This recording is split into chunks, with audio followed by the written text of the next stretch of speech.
아멘. 어린 양 대신 예수 그리스도께서는 우리의 죄악을 위해 십자가에 달려 죽으시고 또한 부활하셨습니다. 그리고 승천하시고 하나님 보좌 우편에 앉으셨습니다. 하나님 보좌 우편에 앉으셨다는 것은 빌립보서 말씀에 의하면 땅 아래, 땅 위, 공중의 권세, 그리고 하늘 위의 모든 주관자들과 통치자들이 예수의 이름 앞에 무릎을 꿇었음을 선언하는 것입니다. 하나님 보좌의 우편에 앉으셨다는 것은 예수님은 모든 피조세계 존귀와 영광을 받으시기에 합당하신 하나님으로 회복되셨다는 것입니다. 그래서 예수 그리스도는 지금 천상의 하나님 보좌 우편에 앉으셔서 이제 모든 예배를 받으시기에 합당하신 하나님이십니다. 그리고 이제 그 합당하신 하나님이신 예수님은 천상의 보좌에서 이제 그 천상의 예배를 받고 계십니다. 마치 모든 피조 세계의 그 피조 생물들을 대표하듯 내 생물의 예배를 받으시고, 또한 모든 교회 대표격으로서 24 장로들의 예배를 받으시고, 모든 성도들의 대표격으로서 14만 4천 명의 그런 성도들의 예배를 받고 계십니다. 그래서 이미 예수 그리스도의 그 구원의 역사는 이 땅에서 십자가와 또한 죽음과 부활, 또한 승천과 하나님 보좌에 앉으시는 분으로서 이루어졌을 뿐만 아니라, 또한 예수님은 그 천상에서 존귀한 예배를 받으시기 합당하신 하나님으로 보좌 우편에 앉아 계십니다. 그래서 지금 하늘에서는 그 천상의 예배가 드려지고 있는 것입니다. 그래서 사도 요한이 지금 그 천상의 예배를 본 것입니다. 그 천상에서 존귀의 영광을 받으시기 합당하신 예수 그리스도께 드려지는 그 예배의 장면을 사도 요한이 본 것입니다. 보고 우리에게 그 장면을 보여줌으로써 그 천상의 예배가 이미 실현이 되었고, 이제 예수 그리스도 다시 오신 그날까지 이 땅에서 하나님의 백성들인 저와 여러분 교회가 하나님 앞에 온전한 예배가 드려지는 그 역사를 지금 우리에게 예언하고 계신 것입니다. 천상의 예배는 이미 확정되어졌습니다. 또한 이제 이 땅에서 예배가 드려지고 있고 드려지게 될 것이나, 우리의 죄인됨으로 말미암아 그 예배가 온전히 드려질 수 없지만, 그러나 우리 교회 머리 되신 예수 그리스도께서 저와 여러분에게 그 온전한 예배가 드려질 수 있도록 함께하고 계시며, 그 불온전한 예배는 이 땅에서 죄인들이 있는 동안에는 계속해서 불온전한 예배로 남아있을지 모르나, 재림의 그날에 마침내 천상에서 예배를 드리는 성도들과 이 땅에서 예배를 드리는 성도들이 함께 새로운 몸을 입고 새하늘과 새 땅에 들어가면서 이제 모든 죄와 죄악들은 무조건 저 지옥으로 던져지고, 온전한 예배, 하나님이 영광을 받으신 예배만이 영원하게 될 것입니다. 영원하게 될 것입니다. 그것이 바로 요한계시록 우리에게 말씀하고자 하는 내용인 것입니다. 그래서 하늘 보자 그 천상에서 우리 예수님은 그 예배를 지금 받고 계십니다. 받고 계시면서 또한 이 땅의 성도들의 예배가 예배다워질 수 있도록, 이 땅의 성도들이 온전한 예배, 온전한 교회를 이룰 수 있도록 지금도 우리와 함께하고 계신 것입니다. 그러면서 이제 사도 요한이 그런 영 가운데 하나님의 그 성령에 이끌려 그 천상의 예배를 보면서 그 장면을 이제 우리에게 소개하고 있죠. 1장에서 또 4장에서 5장에서 그 천상의 예배를 우리에게 소개하면서, 그러나 예수 그리스도의 모든 관심은 이 땅에 여전히 남아있는 전투하는, 그러나 예수 그리스도의 승리를 맛보는 저와 여러분에게 모든 관심과 초점이 가 있다는 거죠. 그래서 예수님이 그 천상에 있는 보좌에 앉으셔서 이 땅에 모든 교회를 대표하던 모든 시대, 모든 역사 속에 모든 교회를 대표하듯 그 7교회에 편지를 보내고 계시죠. 그 7교회는 어떤 칭찬만 듣는 빌라델피아 교회도 있지만, 아무 가치가 없는 죽었다 하는 사대 교회도 있었지만, 그러나 교회의 교회됨은 구성원들이 얼마나 선한지 악한지로 결정되는 것이 아닌, 머리 대신 예수께서 붙들고 계시다는 그 유일한 하나로 교회되어서, 그리고 그 교회도 여전히 성령이 하시는 말씀, 그 음성을 들을 수 있는 기회와 또한 이길 수 있는 기회를 주고 계신다는 것입니다. 그래서 7교회 공이 성령이 하시는 말씀을 들을지어다, 이기는 교회에게는, 이기는 자에게는 그 하늘의 상급이 보장되어 있다고 그 7교회에서 말씀하고 계신 것입니다.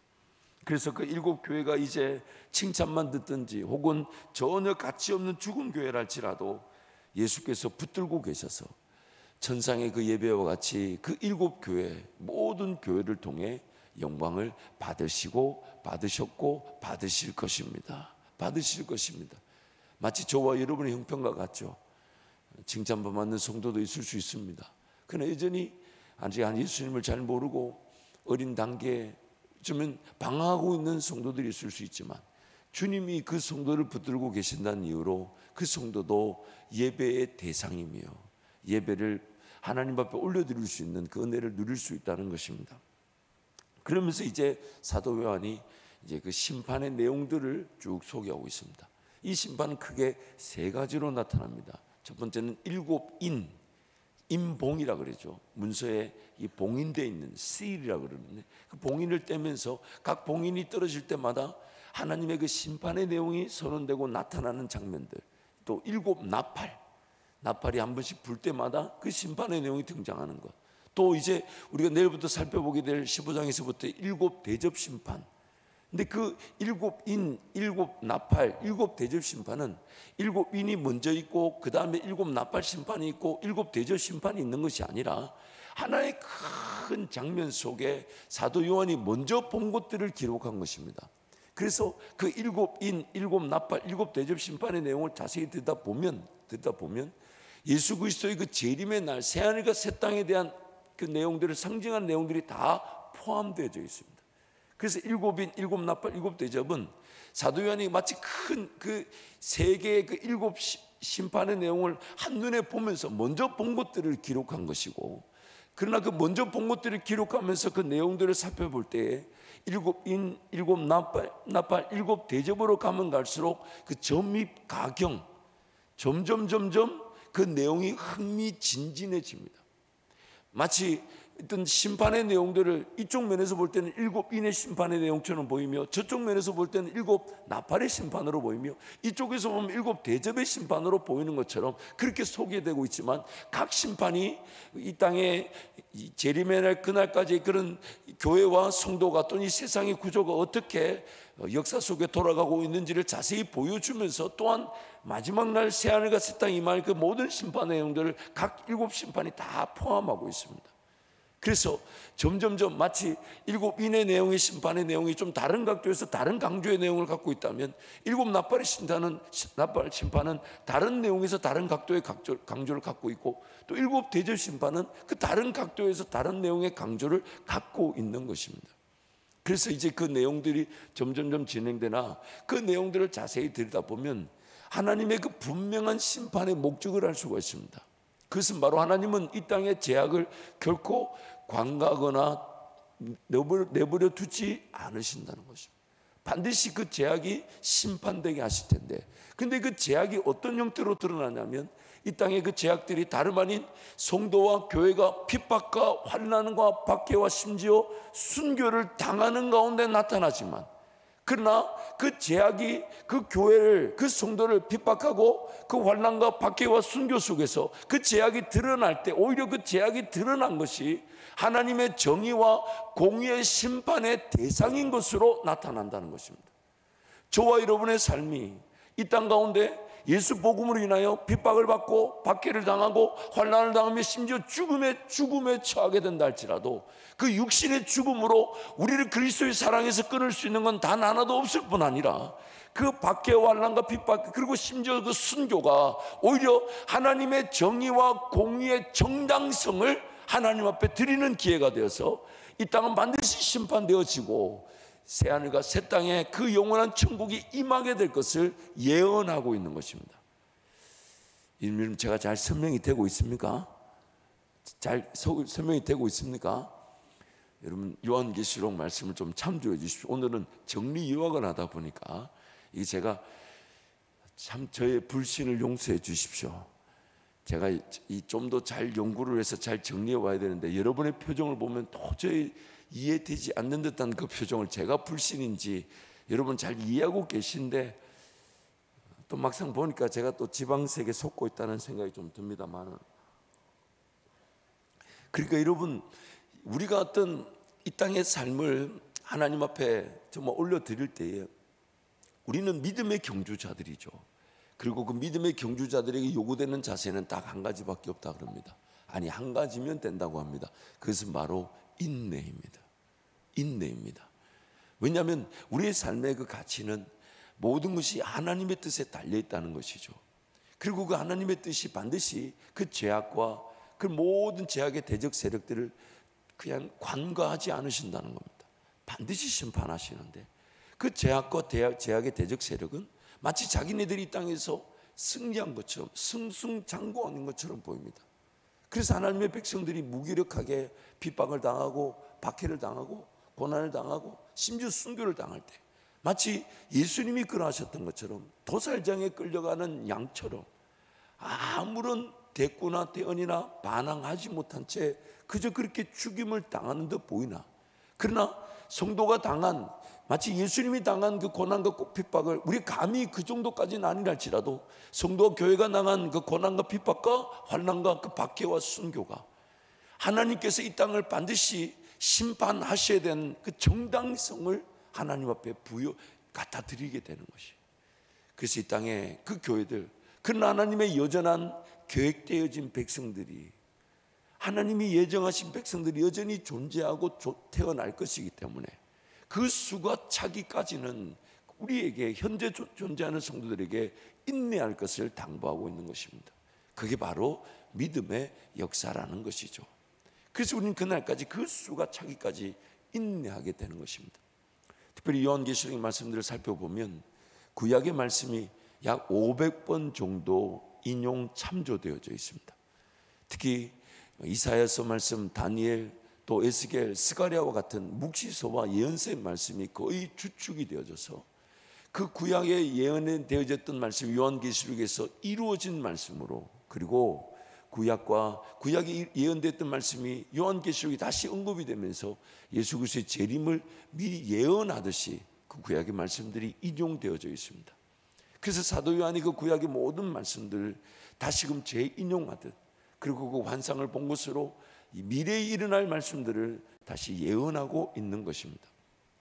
특히 그 심판의 내용들, 예언의 말씀들을 자세히 듣다 보면 모든 시대, 모든 교회, 모든 성도에게 공이 주어지는 말씀입니다. 왜 이것이 중요하냐면 요한계시록에 있는 말씀이 어떤 시간적, 사건적 해석이 되어서는 안 된다는 것이죠.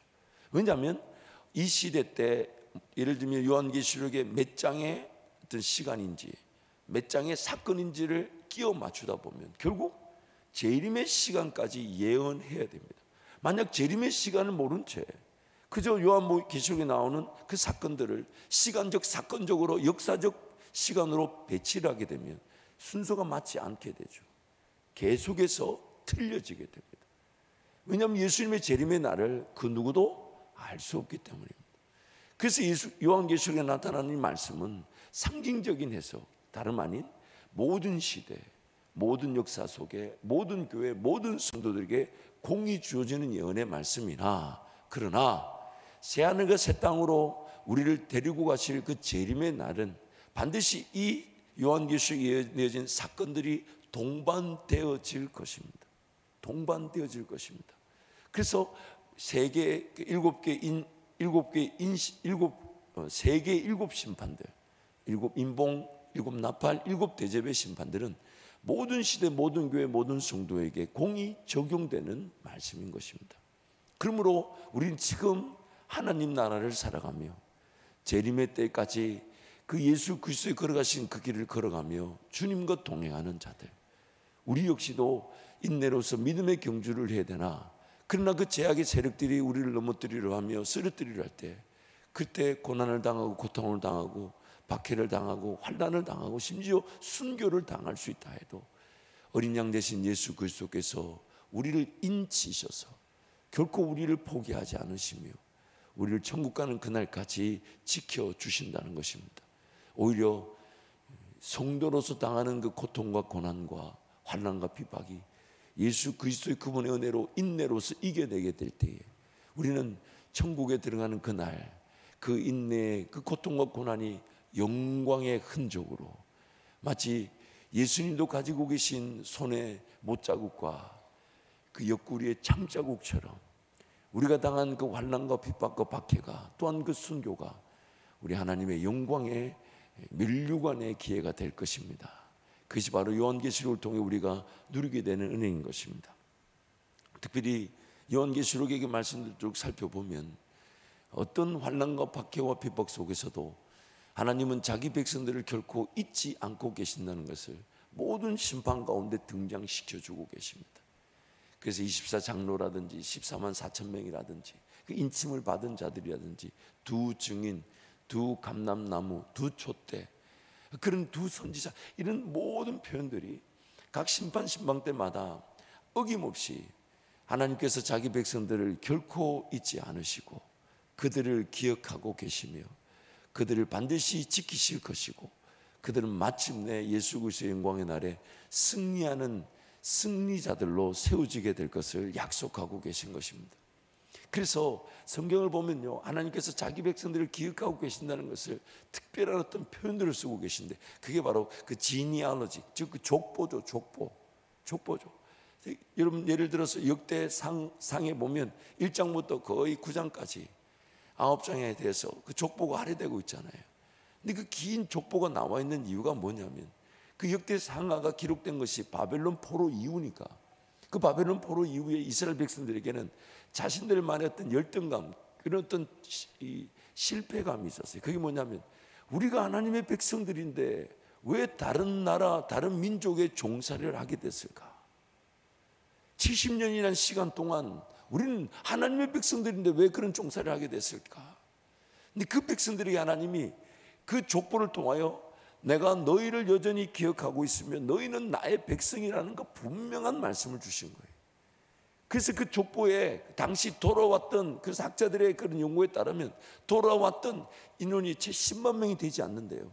그 족보를 보면 그 돌아온 사람들 모두가 최소한 자기 선조를 발견할 수 있는, 자기를 그 족보에서 발견할 수 있는 기록이었다는 것입니다. 그래서 비록 우리가 70년의 종살이를 했다 할지라도 우리는 여전히 하나님이 우리를 붙들고 계시며 하나님의 자녀라는 분명한 확인을 할 수 있었다는 거죠. 또한 예수 그리스도의 그 족보, 마태복음 1장을 통해서 이제 예수 그리스도는 역사 속에 분명한 존재한 인물이면서 또한 그 족보를 통해 우리에게 말씀하시기를 우리가 그 족보 속에 기억되어지고 있는데 요한계시록에 각 지파별로 인침을 받은 14만 4천 명이라는 그 상징적인 수를 통해 오늘 우리를 기억하고 계신 하나님의 말씀을 전해주고 계신 것입니다. 그래서 지금 신천지는 자꾸만 그 14만 4천 명이라는 그 수를 얘기하고 있지만 그들이 착각하고 있는 게 뭐냐면 과연 누가 14만 4천 명이라는 정확한 수에 들어가는 사람일까요? 누가요? 누가요? 또한 육체 영생을 믿으니 신천지 예배를 드리다가 병에 걸리고 죽어버리면 그러면 다시 숫자를 채워 넣어야 됩니다. 그럼 언제 그 수는 완성이 되는 걸까요? 하나님 말고는 그 수가 언제까지 차게 되는지 아무도 예측할 수 없습니다. 그런데 그 14만 4천에 들어가면 영원한 육체, 말도 잘 안 나오네. 육체 영생, 내 이 몸이 죽지 않고 천국 간다는 그 어리석은 일을 하는 것이죠. 왜냐하면 시간적 사건적으로 해석하기 위해서는 반드시 그 재림의 날이 예측이 돼야 됩니다. 그런데 그 재림의 날이 예측이 되지 않는데 그 14만 4천이라는 수, 그것을 상징적인 수가 아닌 직접적인 숫자로 그렇게 미혹하고 유혹하여 그래서 인생 자체를 허비되고 낭비되게 만드는 것 아닙니까? 그러므로 오늘 요한계시를 통한 하나님께서 우리에게 주신 말씀은 어떤 시대, 어떤 교회, 어떤 성도든지 간에 요한계시록이 말하는 그런 핍박과 박해와 환난과 순교가 있지만 그러나 그 가운데 하나님은 자기 백성들을 지키시어 넉넉히 이기게 하신다는 것입니다. 넉넉히 이기게. 특히 그 요한계시록의 그 1장부터 이제 14장까지 말씀 중에 우리 성도들의 모습들을 보여주는 장면들이 있는데 그 말씀도 한번 읽어볼까요? 요한계시록 1장 9절부터 14장까지 연이어서 함께 선포합니다. 나 요한은 너희 형제요 예수의 알랑과 나라와 참음에 동참하는 자라. 하나님의 말씀과 예수를 증언하였으므로 말미암아 반모라는 섬에 있었더니 다섯째 인을 떼실 때에 내가 보니 하나님의 말씀과 그들이 가진 증거로 말미암아 죽임을 당한 영혼들이 제단 아래 있어 큰 소리로 불러 이르되 거룩하고 참되신 대주제여 땅에 거하는 자들을 심판하여 우리 피를 갚아주지 아니하시기를 어느 때까지 하시려 하나이까 하니 각각 그들에게 흰 두마리를 주시며 이르시되 아직 잠시 동안 시대에 그들의 동무종들과 형제들도 자기처럼 죽임을 당하여 그 수가 차기까지 하라 하시더라. 이어서 계속 보여주세요. 내가 말하기를 내 주여 당신이 아시나이다 하니 그가 나에게 이르되 이는 큰 환난에서 나오는 자들인데 어린 양의 피에 그것을 씻어 희게 하였느니라. 내가 또 들으니 하늘에 큰 음성이 있어 이르되 이제 우리 하나님의 구원과 능력과 나라와 또 그의 그리스도의 권세가 나타났으니 우리 형제들을 참수하던 자 곧 우리 하나님 앞에서 밤낮 참수하던 자가 쫓겨났고 또 우리 형제들이 어린 양의 피와 자기들이 증언한 말씀으로써 그를 이겼으니 그들은 죽기까지 자기들의 생명을 아끼지 아니하였도다. 용이 여자에게 분노하여 돌아가서 그 여자의 남은 자손 곧 하나님의 계명을 지키며 예수의 증거를 가진 자들과 더불어 싸우려고 바다 모래 위에 서 있더라. 누구든지 기가 있거든 들을지어다. 사로잡힐 자는 사로잡혀 갈 것이요 칼에 죽을 자는 마땅히 칼에 죽을 것이니 성도들의 인내와 믿음이 여기 있느니라. 또 내가 보니 보라 어린 양이 시온산에 섰고 그와 함께 14만 4천이 서 있는데 그들의 이마에는 어린 양의 이름과 그 아버지의 이름을 쓴 것이 있더라. 내가 하늘에서 나는 소리를 들으니 많은 물소리와도 같고 큰 울의 소리와도 같은데 내가 들은 소리는 검은 고 타는 자들이 그 검은 고를 타는 것 같더라. 그들이 보좌 앞과 내 생물과 장로들 앞에서 새 노래를 부르니 땅에서 속량을 받은 14만 4천 밖에는 능히 이 노래를 배울 자가 없더라. 이 사람들은 여자와 더불어 더럽히지 아니하고 순결한 자라. 어린 양이 어디로 인도하든지 따라가는 자며 사람 가운데서 속량을 받아 처음 익은 열매로 하나님과 어린 양에게 속한 자들이니 그 입에 거짓말이 없고 흠이 없는 자들이더라. 성도들의 인내가 여기 있나니 그들은 하나님의 계명과 예수에 대한 믿음을 지키는 자니라. 또 내가 들으니 하늘에서 음성이 나서 이르되 기록하라. 지금 이후로 주 안에서 죽는 자들은 복이 있도다 하시매 성령이 이르시되 그러하다. 그들이 수고를 그치고 쉬르니 이는 그들의 행한 일이 따름이라 하시더라. 아멘. 말씀을 정리해 볼까요?